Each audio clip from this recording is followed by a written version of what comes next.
How's it going, everyone? Thanks for joining me on my small engine repair channel. Today's project is going to be on this Craftsman single stage 21-inch. Looks like a 4-stroke. It doesn't say anything about mixing the fuel, and it has an oil dipstick here. And I bought this in the springtime. I believe I might have paid 40 or 50 bucks for it, and I do believe it ran, but it's been in storage since late winter, early spring of this particular year. So now it's time to get it out, see what it needs, if anything, and we'll try and fix it up and get it sold.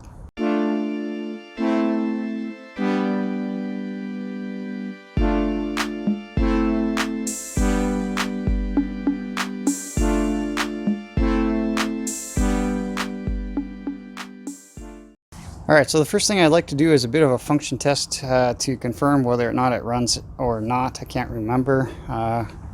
Before I do that, I'm going to check the oil. I don't know how we're supposed to check the oil on this thing. The dipstick is obviously broken. That's not good. Not a good start. So I will try and somehow figure out how to check the oil. Check to see if I left any gas in it. I don't typically store my machines with any gas left in them, and I don't see any there. That you might be able to see that down there. That's the fuel filter. That looks nice and clean. So I got to put the handlebar back on and put some gas in it, check to see if there is any oil in it, and then we'll go from there. Alright, so let me show you what else I found. I put the handlebars back on. There is no dipstick underneath that oil filler cap, but just take a look down here where you drain the oil through there. There actually is a little oil dipstick, separate one here, which maybe this is the first time I've worked on these ones, so I can't quite remember. So it does look like there's a little bit of oil in there. Probably not as much as there should be, but should be enough just to see if this thing is a viable candidate for a revival, which I believe should be, because I wouldn't have paid anything for it if I didn't hear it run first. So I do believe this is a runner, but I will put a little bit of gas in here and see what happens. Alright, so I put in some gas. There's something not very promising here, and take a look there. It's already leaking some fuel, so now I gotta figure out where this thing's leaking from. Alright guys, so I'm underneath the machine here. Let me show you where it's leaking from. You can see right there, it's actually leaking from the fuel tank itself.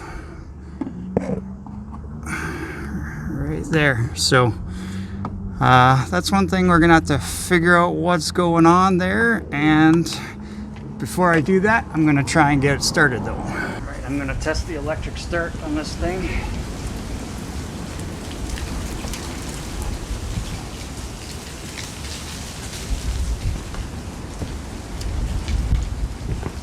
Okay, put it on start. It a couple times, key is in.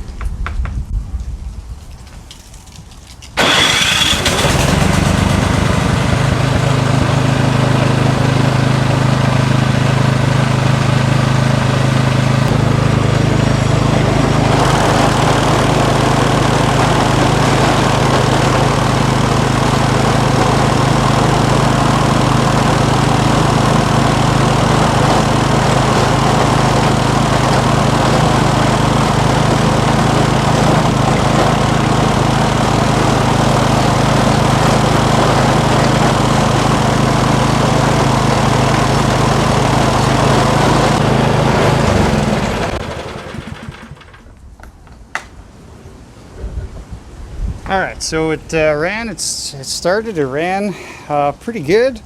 The impeller actually was rotating. Problem was the impeller would not stop rotating. So we obviously have an issue here. Somebody's jerry-rigged this cable. So it looks like we're probably going to need a new cable, a proper cable for this particular machine. The other thing I did notice as well is it's missing one of these adjusters, this little handle thing here. So I'm sure I could find one of those for like a lawnmower or something. But other than that, oil change, and I think this one's going to be good for sale.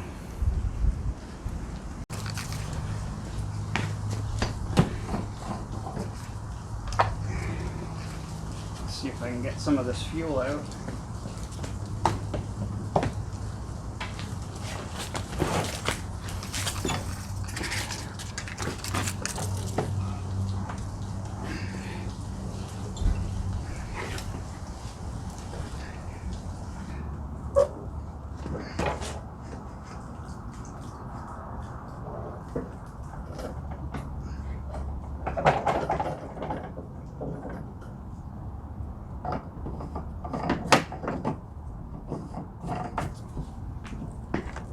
Alright, so I'm going to see about getting some of these panels off so I can get access to that fuel tank a little easier.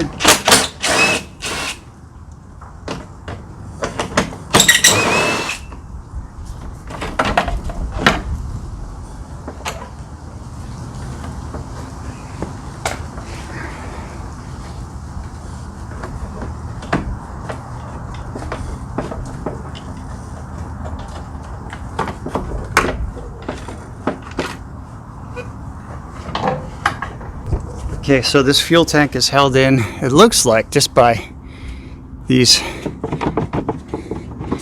zip ties, and I don't know that that is for the way it's supposed to be from the factory, or somebody just rigged this up. But anyways, what we're gonna do is take this fuel tank out, fuel line off, maybe, and then test this where it's dripping from right here.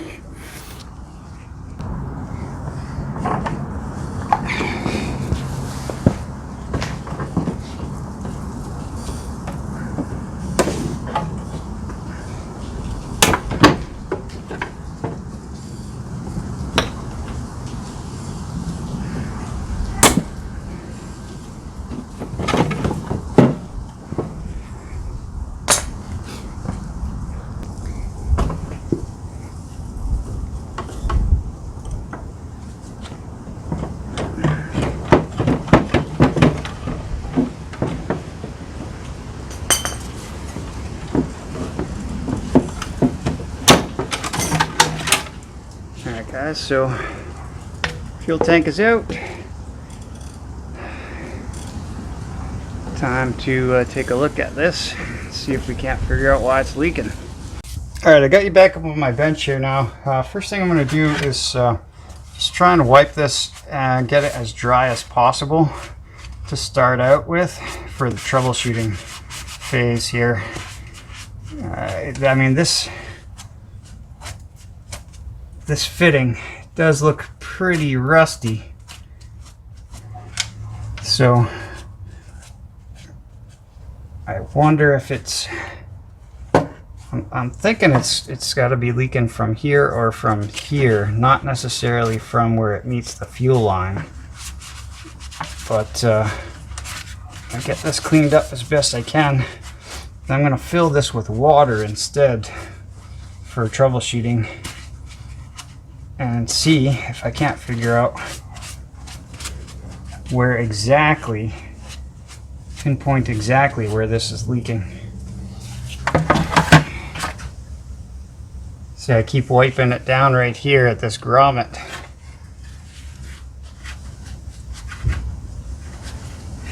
And it keeps getting wet there again. So yeah, it's definitely leaking from this rubber grommet, which kind of sucks because I don't know where I'm going to get another one of those. I'll have to try and track down the parts. First I'm going to take off the fuel line here because I don't. Yeah, I will fill up a little bit with water and see what happens here.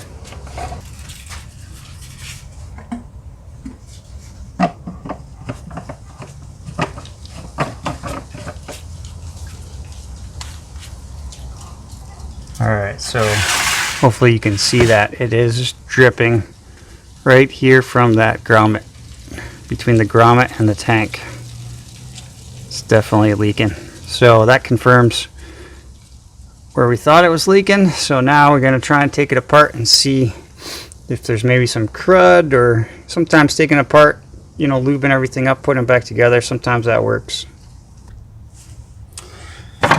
Okay, emptied out all the water. Let's try and see.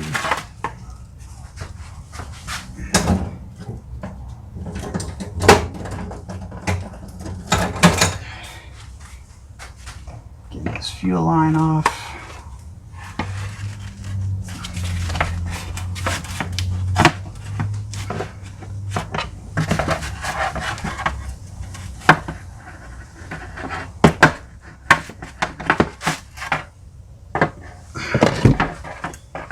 Alright, now let's see about getting this grommet off.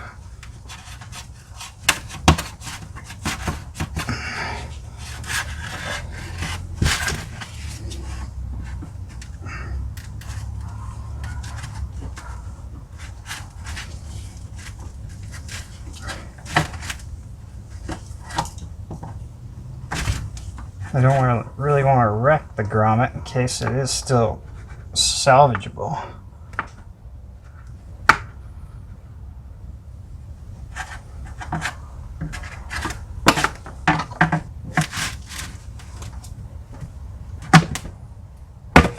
There we go.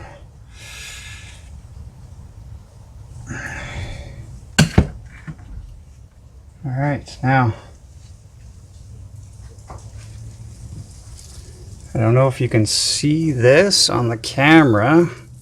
Hopefully you can. But there is a bit of a crease or wrinkle. And this grommet, yeah, it does look like it's sitting flat, but there's definitely a crease.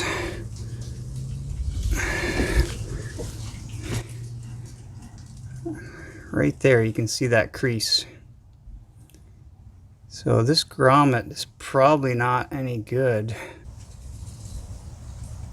The screen filter comes out, no problem there. I'm not sure if this grommet comes off or if this is all one piece. I'll have to look at a parts diagram.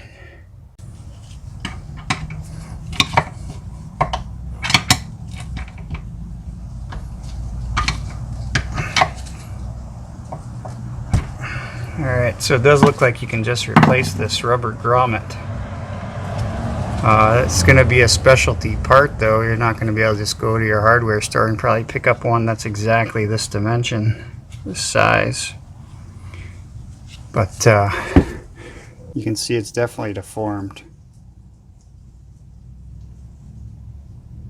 So that's what's causing our leak. Alright guys, so I found a manual for this particular mower. The model number is 520610. First of all, here's the number for the cable.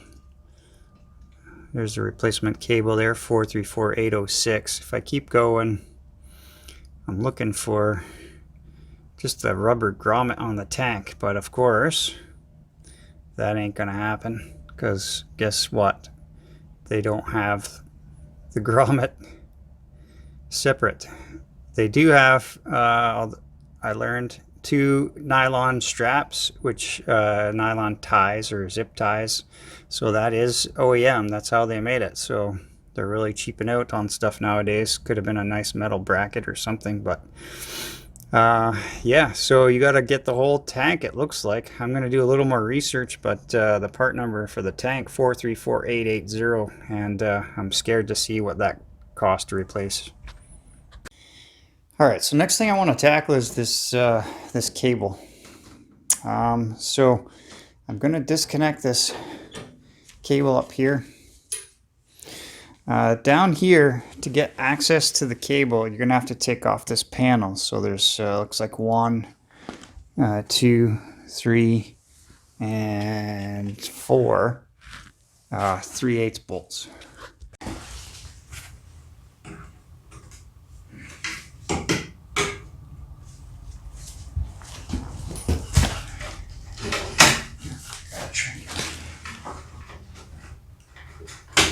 we go.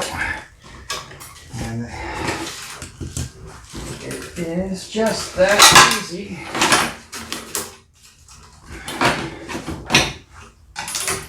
And then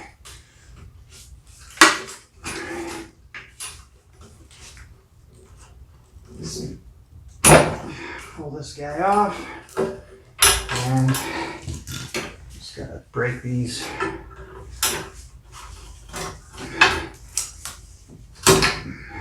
Twist the zip ties. And we've got our cable. Now a lot of these cables do have numbers, and I did look at this one already.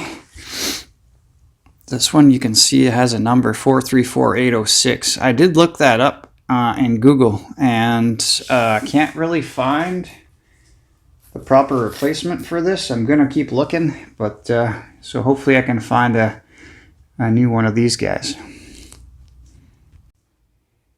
Alright guys, so it's been a few days. I had to order some parts and just give you a quick update on where I am with this little Craftsman here. So what I've done since I left you last is clean the carburetor. I've got a video on that. I'll put a link in the top here now for you if you want to learn how to clean the carb on one of these things. The other thing I've also done is replace the belt for the auger. So if you want to learn how to do that, I got a video on that. I'll also put it in the top right corner here now. Just give it a bit of a fresh up with the paint. Just a little bit of black spray balm, just to kind of, you know, help with some of the rust that was starting to form there. So that's where I'm at with it. I have got the parts in now that we were looking at for replacing the grommet here on this fuel tank.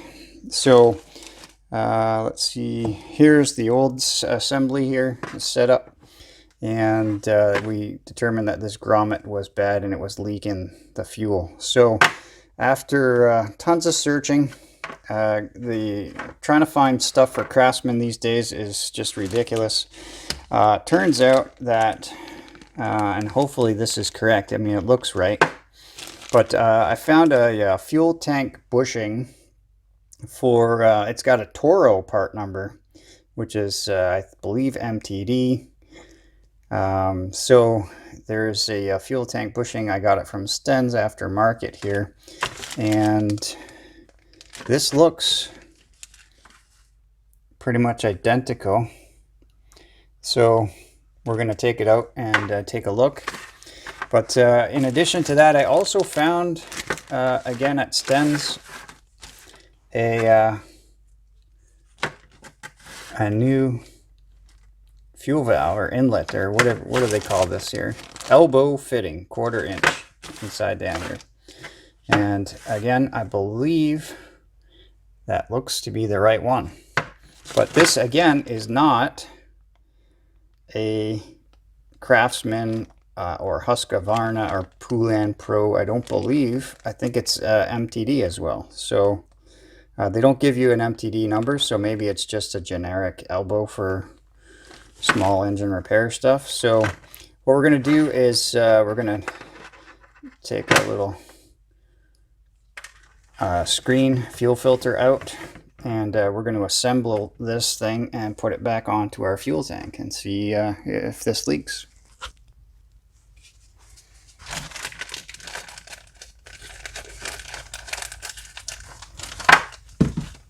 So measure the back to back. They look pretty much identical. These look pretty much identical. So hopefully we've scored on this.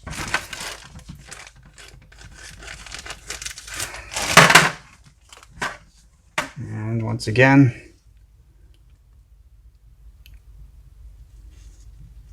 this looks like just a generic 1/4 inch elbow for a fuel tank. So all right, let's put this new guy on. Now this might require some elbow grease and maybe some real grease. I might put a little bit of WD-40 on there. just to help slide that thing on.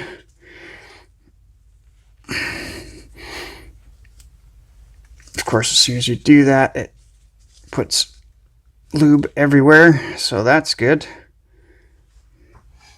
I'm probably going to do the same when I go to try and put this into the fuel tank.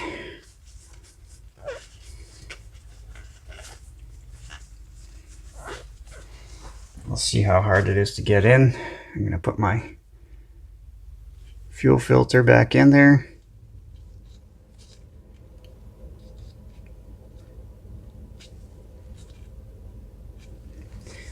And let's,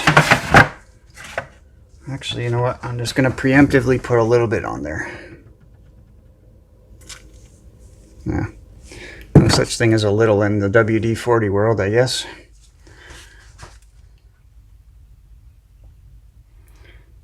And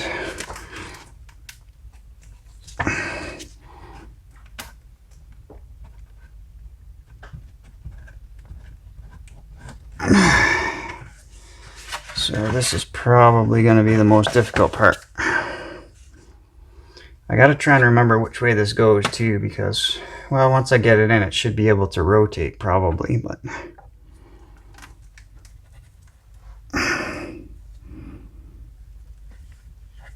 I wonder if it's easier to put the grommet on first and then try to stick the elbow in after. Oh geez. Well, live and learn. First time for me doing this, so. And I gotta remember, yeah.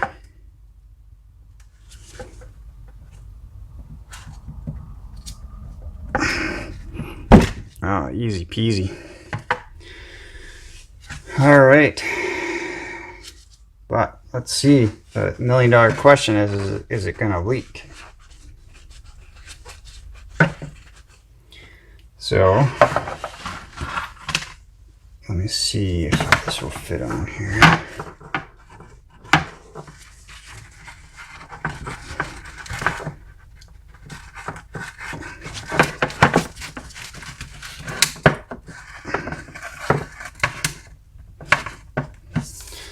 All right, just because this one has a fuel shutoff. So I'm going to try and put some water in this tank and see if we get lucky and this grommet and elbow assembly is going to prevent it from leaking.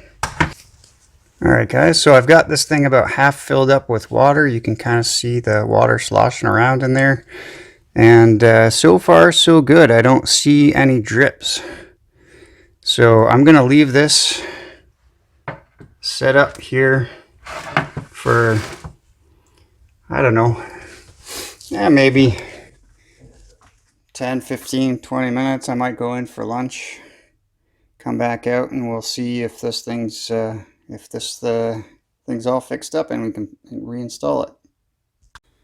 Alright guys, so it's been about 15 minutes and as you can see, bone dry. So that looks like it's going to work for us. So now I'm just going to go ahead and reinstall this tank back on there. Alright guys, so I put the fuel line back on there. I've got one zip tie up there. I'm going to put the second one on, and I'm just going to show you, just trying to show you what I'm doing here.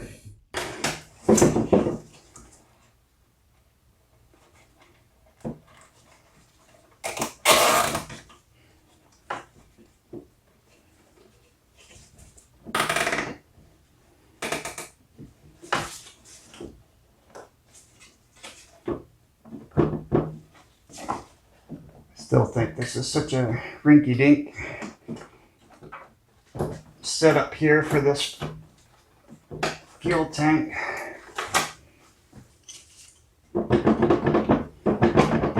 Unfortunately, that's as good as it gets. It was fairly loose when I took it off. I was like, how is this? There's something wrong with the mounts. And Yeah, there is something wrong with the mounts. They suck.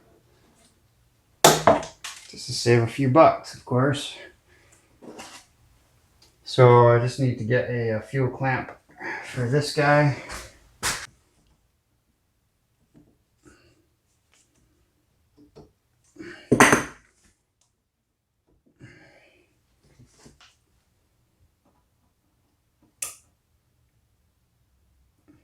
All right, that's it. Put my fuel cap back on. Actually, it's quite a bit more secure than the last when I took it off. So, all right, we're getting closer on this one. I also want to show you, because when I started this video, you guys noticed that this thing had a bunch of loops around this handle. I've since taken that off.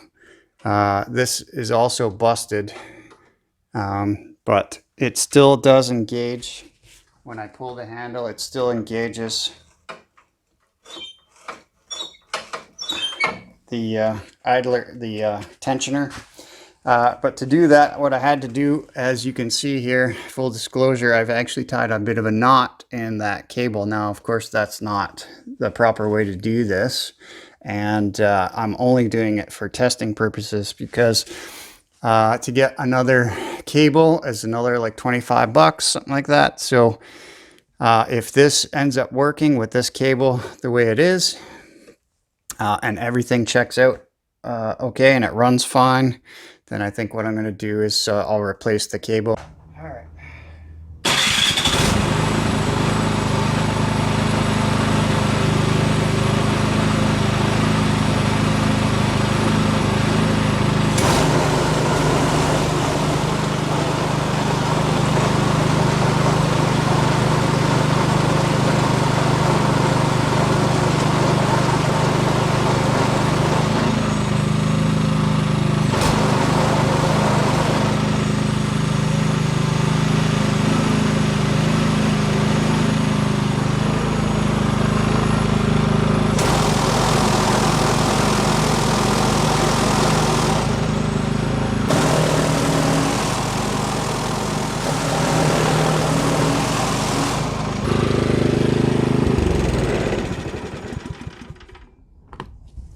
Alright, so everything's good. These things are not technically self-propelled, but if they're set up correctly and there's lots of paddle life left on them, you can see as it rotates this way, it's actually going to grab the ground and propel itself forward. So it's not really self-propelled technically, but if the paddles are in good shape, it will actually propel itself forward. So I think this is gonna do it for this video. I still have to find, I have plenty of them, but I have to put a new little, basically a little handle thing there, and then replace this cable, which I'll try to get around to making a video on that, but it's pretty easy. And that's it, and clean it up. And